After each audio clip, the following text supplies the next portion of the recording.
Hello everyone, I am the Benedict Kirby, and welcome to my channel, The Commander Tavern. The Commander Tavern is a channel dedicated to my favorite Magic the Gathering format. The Brewery is a series on this channel showcasing my spicy brews and other deck techs. On this episode of The Brewery, I'll be discussing my take on a commander from Streets of New Capenna, Jinnie Fay Jetmir II. If you like this deck or any of the cards I'll be mentioning throughout the video, please consider using my TCG Player affiliate link when purchasing those cards. You can find that link down in the description. It'll really help out the channel. The best way you can help support the channel is with my Patreon. For just $1, patrons get early access to certain videos on YouTube. In fact, patrons got a chance to see this video earlier. You can also support my channel for free by simply liking, subscribing, and sharing, which also helps out a lot. I put out a video every Monday, so you don't want to miss out. You can join my Discord server for free if you want to join the Commander Tavern community.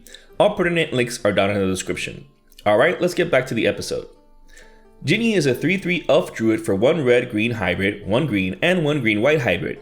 If you would create one or more tokens, you may instead create that many 2/2 hasty cat tokens or 3/1 vigilant dog tokens. This means that any clue tokens, treasure tokens, 1/1 tokens, etc. can become the green creature tokens of your choosing, depending on the situation.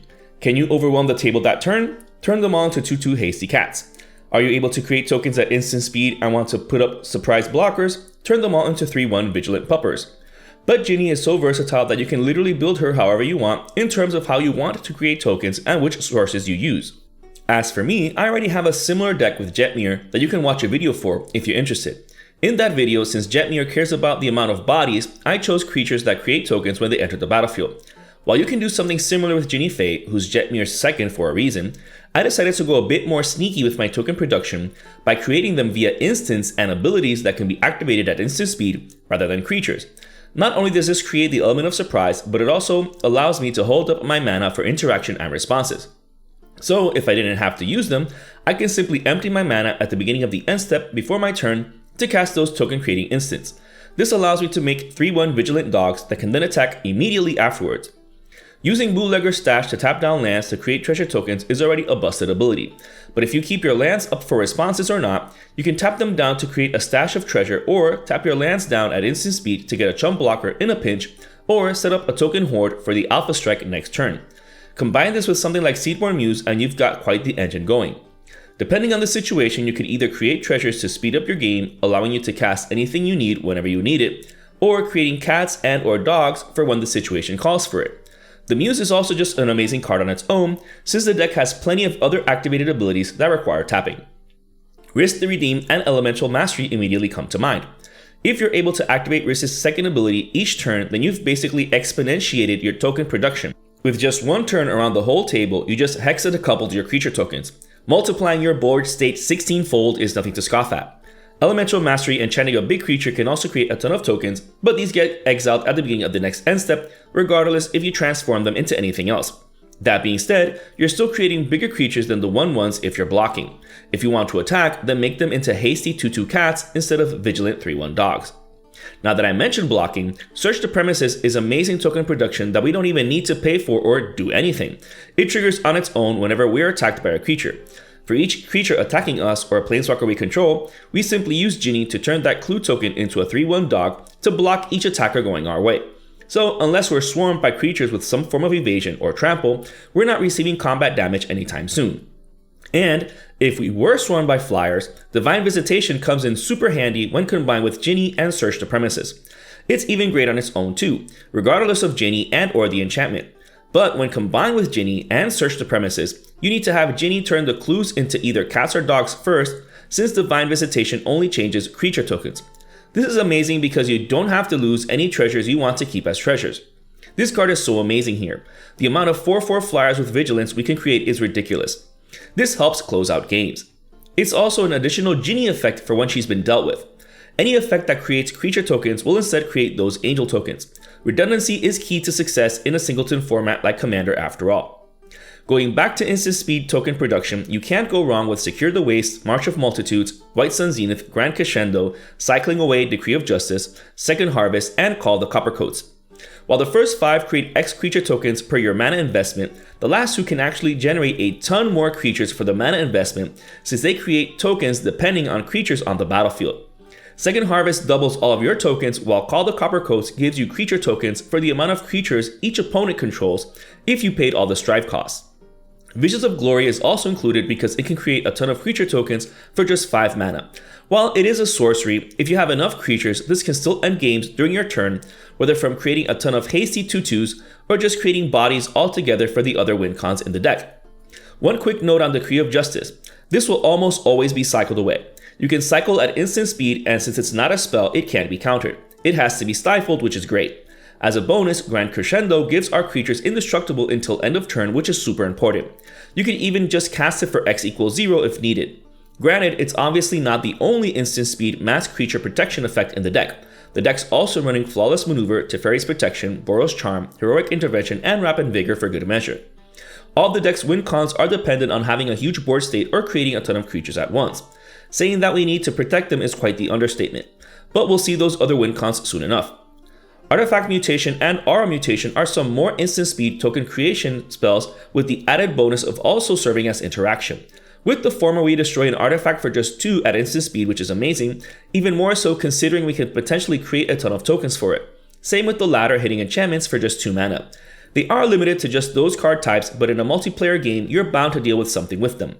That being said, Generous Gift, Beast Within, and Chaos Warp are still included for more general interaction.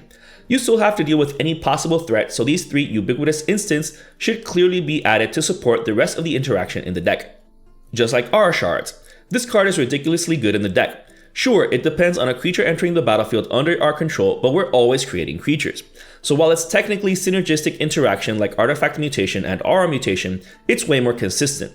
We can even potentially wipe all of our opponent's artifacts and enchantments from just one X creature token creation effect. Too good to pass up. Lands like Kirk Keep, Treasure Vault, and Sokenzan Crucible of Defiance also help in creating tokens at instant speed. Granted, we lose Treasure Vault since it needs to be sacrificed, but we have the potential of creating 1 token for each 2 mana invested in it. Sokenzan needs to be channeled away to get the tokens, but, as with Decree of Silence, we can do this at instant speed and it can't be countered. It has to be stifled. These aren't the only lands in the deck that create tokens either. The deck's also running Gingerbread Cabin, Dwarven Mine, and Colony Garden. Granted, these also create the token when it enters the battlefield, which doesn't seem like instant speed at first glance. But at least the first 2 having basic land types mean that we can fetch for them at instant speed with the deck's fetch lands for the surprise. Best of all, these 6 cards don't even take up slots in the deck. Legion's Landing deserves mention in this section even though it's not a land. However, it's very similar to those previously 6 mentioned lands. It creates a token when it enters the battlefield. However, this enchantment will very easily transform into Adanto the First Fort, a land that behaves like Kirk Keep. As if we didn't need more excuses to run Seedborn Muse. It also taps for colored mana unlike Kirk Keep, so keep that in mind. The deck does include slower token production like Tilonani's Summoner, Rabble Rousing, and Old Gnawbone. Along with Visions of Glory, these are the only other non-instant speed ways of creating tokens. However, the amount of tokens created are too massive to ignore. The Summoner is another X-costed way to create X creature tokens. We do lose them if we don't have the City's Blessing, but that's practically guaranteed in the deck. We do need to attack with it though, so we have the risk of losing it in combat. Rabble Rousing also creates tokens upon declaration of attackers. It creates a token per attacking creature, which is ridiculous. It's on the same level as essentially doubling our creatures. Old Gnawbone is a bit hefty to cast, but this deck is green, so that's not really a problem.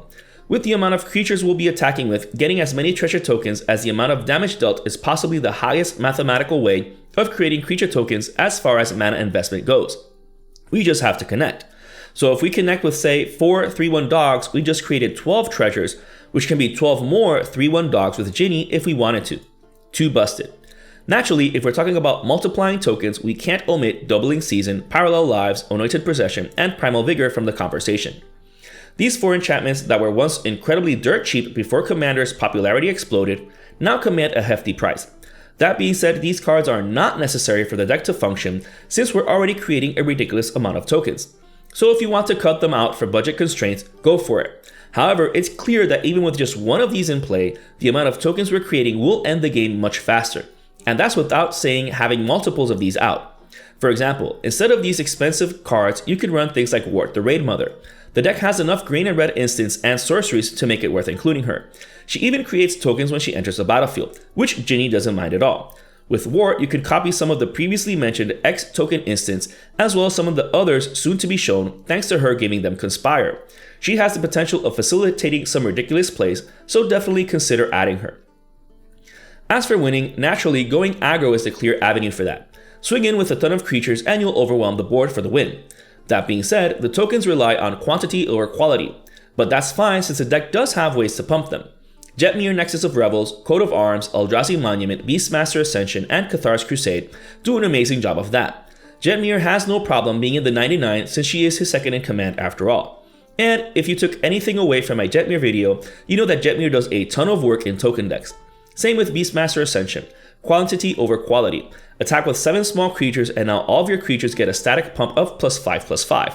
Definitely nothing to scoff at. And let's not forget Coat of Arms. This card is just stupid good here since you don't have to choose a creature type beforehand. All of your cats pump each other up, all of your dogs too, and not just the ones done by Ginny. If she's been dealt with, all of those token creating effects create tokens of the same type. So even if it's elementals, soldiers, citizens, angels, etc., they'll all pump each other up. Eldrazi Monument is a no-brainer here. It provides yet another indestructible effect, but also pumps our creatures while also giving them evasion. We do have to sacrifice a creature each upkeep, which is nothing since we can just sacrifice a creature token. Cathar's Crusade is another one that's just stupid good. It triggers for each creature entering the battlefield. Since we're creating so many creature tokens at once at any given time, the amount of +1/+1 counters all of our creatures are going to receive is astronomical. However, even if our creatures are so small, we can still attempt going aggro with a huge wave of tokens, thanks to Around Frostfang, Bow of Nylea, and Sarath the Viper's Fang. Since they give our attackers Death Touch, we're essentially trading with any creature unfortunate enough to block our tokens. Granted, Sarath only gives Death Touch to our tapped creatures, so it won't work with our dogs or angels. However, untapped creatures get hexproof, so she's still amazing here, especially with Seedborn Muse. The Frostfang also has the added bonus of drawing us cards per creature dealing combat damage to an opponent. Same with Toski Bearer of Secrets. With the amount of creatures we're attacking with, we're going to be drawing a ton of cards. Just be careful you don't deck yourself because these two creatures do some work with our token horde. So much so that Reliquary Tower is included for good measure. However, these aren't the only ways we're drawing cards off of the amount of creatures we'll have on the board. Trust me, we'll be drawing a ton of cards. Shamanic Revelation, Collective Unconscious, and Camaraderie have us drawing cards per each creature we control. Granted, these are one-time use only, but the amount of cards we draw off of these spells is insane. Unfortunately, they're not instants like the rest of the bombs of the deck, but if we're low on cards, they'll definitely fill up our hands to the brim. Going back to the win cons, Impact Tremors, Perforous God of the Forge, and Witty Roastmaster are some more ways we're taking advantage of creating so many creature tokens. The deck doesn't have any infinite engines, but if we're consistently creating a ton of creature tokens, death by 1,000 cuts is almost guaranteed. As if that weren't enough, Perforous also has a mana sink that pumps all of our creatures by +1/+0, so Perforous does it all in this deck. Rin and Seri Inseparable also turn our bodies into direct damage. Paying one of each color and tapping will gain life equal to the number of cats we control and deal damage to any target equal to the number of dogs we control. On their own, this might be enough to end an opponent. With Seedborn Muse, we can kill off each opponent during their respective turn. Shaman of the Forgotten Rays also helps us kill off opponents indirectly. Even if an opponent reaches astronomical levels of life well into the Google Plexus, it doesn't matter. The Shaman brings them down to size. It'll also make us have a huge amount of life. Combined with Rin and Seri, it's practically game over. Or activating it before creating a ton of tokens with Perforous out. Again, while the deck doesn't have infinite engines, this can still end the game relatively quickly. It can also be used as a mana dork in a pinch, albeit only to cast creature spells. Triumph of the Hordes is another incidental win con. While this doesn't have the phrase "you win the game" printed on it, it might as well, considering that they're going to be overwhelming the board with creature tokens. A lot of players get salty after losing to this spell, so keep that in mind depending on your playgroup. As for those win cons that literally do have "you win the game" printed on them, the deck's running Epic Struggle and Halo Fountain. Beware of Epic Struggle though, this 100% puts a target on your back, so play it only when you have enough interaction in your hand to protect your board until the turn comes back around to your upkeep. Halo Fountain can very easily be done at instant speed though, even in response to someone trying to get rid of it. If we've attacked with a bunch of tokens, all we have to do is pay 5 white, untap 15 of those attackers, and we win. We can do this before blockers are even declared. However, this artifact is amazing even apart from that. We can create tokens with its first ability and draw cards with its second ability. As for how we're going to be paying for all these abilities, no worries, the deck is green. You know it's running mana dorks like Birds of Paradise, Bloom Tender, and Faeburrow Elder. The birds are cheap to cast, so they're great turn 1 drop. However, while Bloom Tender and Faeburrow Elder can potentially tap down for 1 mana of each of the deck's colors, they pale in comparison to Circle of Dreams Druid. The amount of green mana this taps down can help power up those X spells and effects like nobody's business. Same with Growing Rites of Itlimoc. Well, the enchantment phase of this card doesn't tap for mana, but at least it does help us dig through the top 4 cards of our library for a creature. But when it transforms into Itlimoc Cradle of the Sun, we have a superior Grydus Cradle.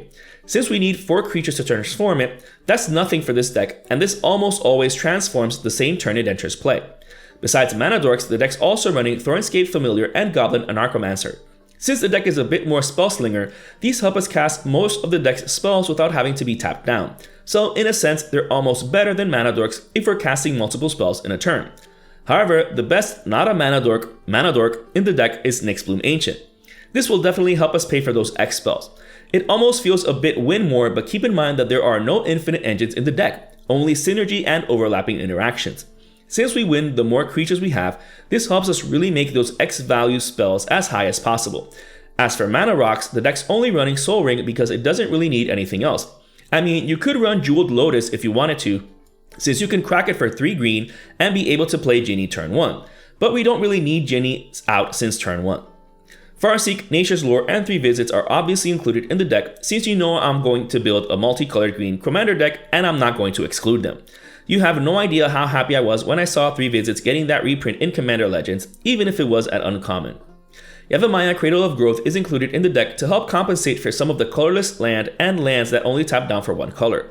As I mentioned just now, you can cast Jinni for triple green, so giving all lands the first subtype helps out a lot, even with helping fetch lands tap for mana in a pinch. Speaking of, the rest of the deck is just the rest of the lands. The deck's running all 9 fetch lands, all 3 shock lands, all 3 snow duels, all 3 opponent lands, Jetmir's Garden, Rith's Grove, Command Tower, Reflecting Pool, and Ancient Tomb, as well as 1 of each basic land.